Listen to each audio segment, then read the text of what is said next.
My name is Brian Abedon. My name is Jonathan Sussler. My name is Max Shakun. My name is Reid Silverheart, and we are part of the Financial Literacy Advocacy group in the Global Problem Solving class at Hall High School.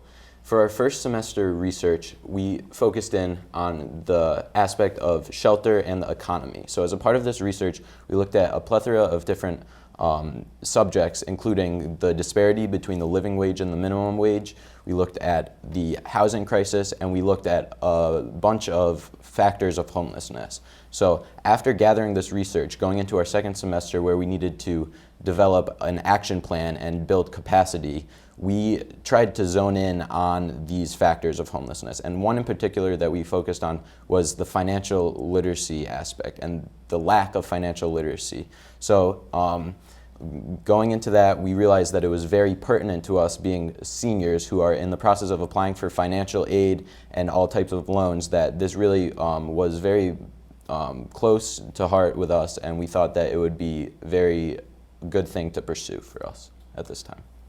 So in the beginning of second semester, around January or February, the four of us, in accordance with Mrs. Taft, a business teacher at Hall, made a survey to give out to all the seniors in their Wednesday advisory. The survey consisted of four main parts. First being, do you know that Hall has a financial literacy class? Which they do, but a lot of seniors and students alike, including the four of us up until about December, did not know that there was a financial literacy class offered at Hall. Second part of the survey was, do you want to see a financial literacy class mandatory at Hall? We found that a lot of students did, even though the stigma is around high school students is they don't like this kind of topic, and there's a lot of math involved and stuff like that. But we found that a lot of students do want to see financial literacy mandatory. The third part of the survey included a question on, do you find yourself to be financially literate? Which we found that a lot of people, including 56% of girls and 70% of boys, find themselves to be either financially knowledgeable or extremely financially knowledgeable. The fourth part and final part of the survey consisted of various financial literacy questions to test that knowledge, and we found that only 54% of girls and 55% of guys passed the exam with the median scores being 54 and 55 respectively. As part of our course, we're required to build capacity on our topic, and we decided it'd be fun to run a financial literacy week at school. So Mayor Slifka declared the week of April 21st to be Financial Literacy Week in West Hartford. And basically what we did was run a series of events and games to build some capacity.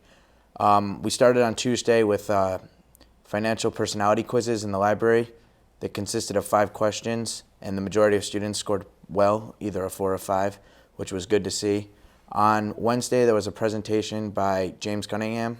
He's a funny money guy who focuses on just teaching the basics of financial literacy in a fun way to get everybody involved and the students involved.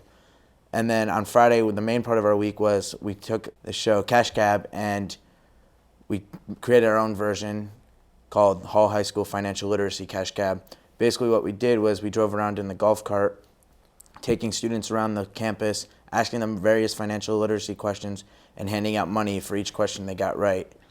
It was a huge success, and we ended up giving out over $100, and it really showed how much kids know, but also how much they don't know when it comes to financial literacy.